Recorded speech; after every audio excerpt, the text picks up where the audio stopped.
Assalamualaikum warahmatullahi wabarakatuh. Izinkan kami kelompok 4 akan mempresentasikan dengan materi pelatihan sumber daya manusia di mata kuliah pelatihan dan pengembangan sumber daya manusia yang diampu oleh Bapak Agung Subono SEMM yang kami hormati. Sebelumnya semua teman-teman dan Bapak dosen semoga dalam keadaan sehat walafiat di masa pandemi ini. Izinkan kami kelompok 4 akan memperkenalkan diri yang beranggotakan 6 orang. Yang pertama Intan Tiara Kasih dengan NIM 2019-11-448.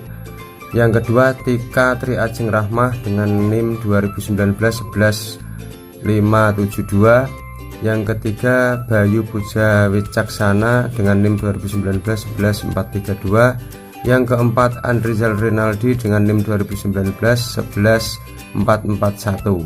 Yang kelima Haniatul Mamluah dengan NIM 2019-11-600. Yang terakhir saya sendiri Kunarto dengan NIM 2019-11-446. Yang pertama pelatihan SDM. Di sini kami akan menerangkan tentang pengertian pelatihan SDM. Apa itu pelatihan? Pelatihan adalah bagian dari pendidikan yang merupakan sarana pembinaan dan pengembangan karir serta salah satu upaya untuk meningkatkan kualitas sumber daya manusia sesuai dengan kebutuhan pekerjaan.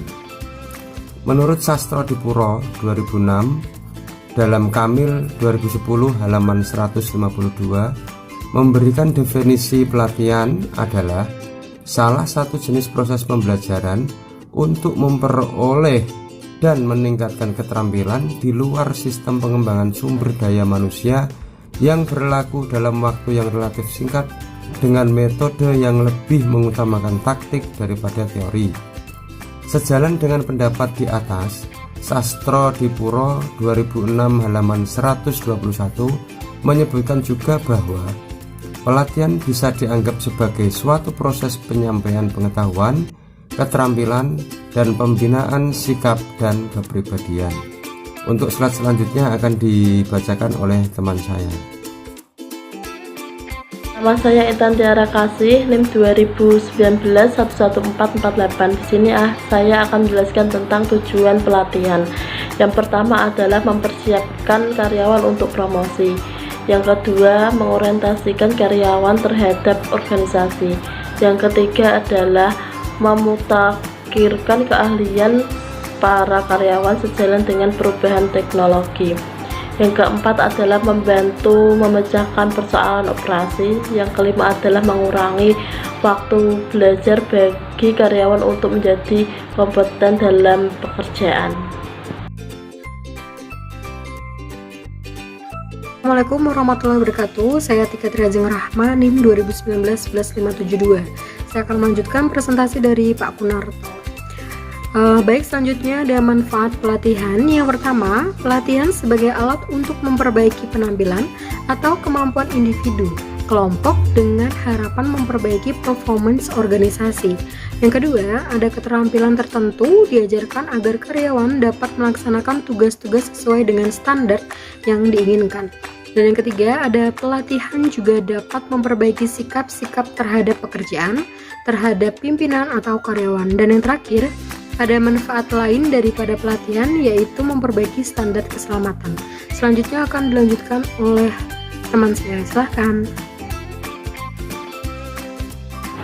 Yang selanjutnya adalah jenis-jenis pelatihan. Yang pertama adalah pelatihan yang dibutuhkan dan rutin dilakukan untuk memenuhi berbagai syarat hukum yang diharuskan dan berlaku sebagai pelatihan untuk semua karyawan. Yang kedua adalah pelatihan antar pribadi dan pemecahan masalah. Dimaksudkan untuk mengatasi masalah operasional dan antar pribadi serta meningkatkan hubungan dalam pekerjaan organisasi. Yang ketiga adalah pelatihan pekerjaan atau teknis, memungkinkan para karyawan untuk melakukan pekerjaan, tugas, dan tanggung jawab mereka dengan baik. Yang keempat, pelatihan perkembangan dan inovatif, yaitu menyediakan fokus jangka panjang untuk meningkatkan kapasitas individu dan organisasi untuk masa depan. Terima kasih. Wabarakatuh. Perkenalkan, nama saya Andrizal Rinaldi, NIM 2019-11441. Di sini saya akan melanjutkan presentasi, yaitu prinsip-prinsip pelatihan SDM. 1. Adanya dorongan motivasi dari trainer, misalnya persiapan transfer atau promosi. 2. Adanya laporan kemajuan program report. 3. Adanya penguatan reinforcement. 4. Adanya partisipasi aktif dari trainer, aktif participation. 5. Latihan diberikan sebagian demi sebagian participal of learning. 6. Latihan harus mengingat adanya perbedaan individual difference. 7. Trainer yang selektif mau dan mampu. 8. Diusahakan training metode yang sesuai.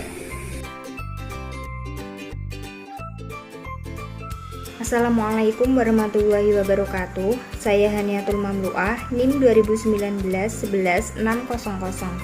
Berikutnya yaitu komponen pelatihan sumber daya manusia.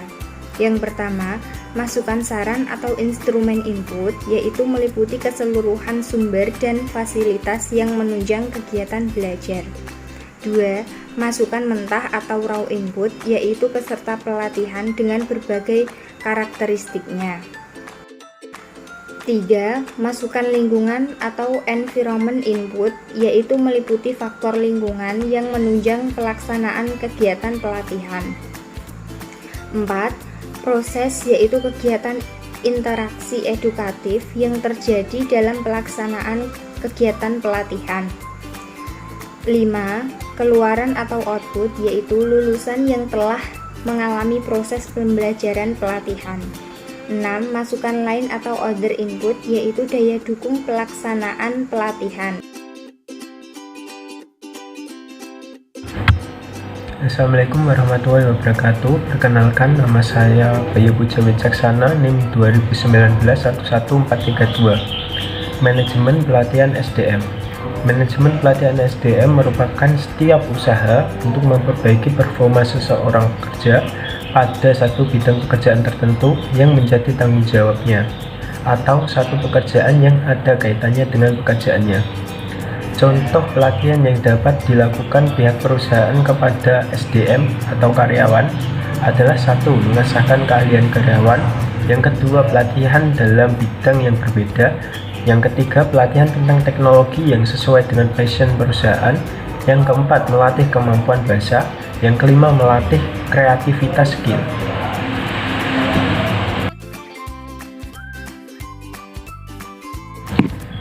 Baiklah, yang selanjutnya, metode-metode latihan yang dapat dilaksanakan menurut Hasibuan. Yang pertama ada on the job training, pelatihan di tempat kerja.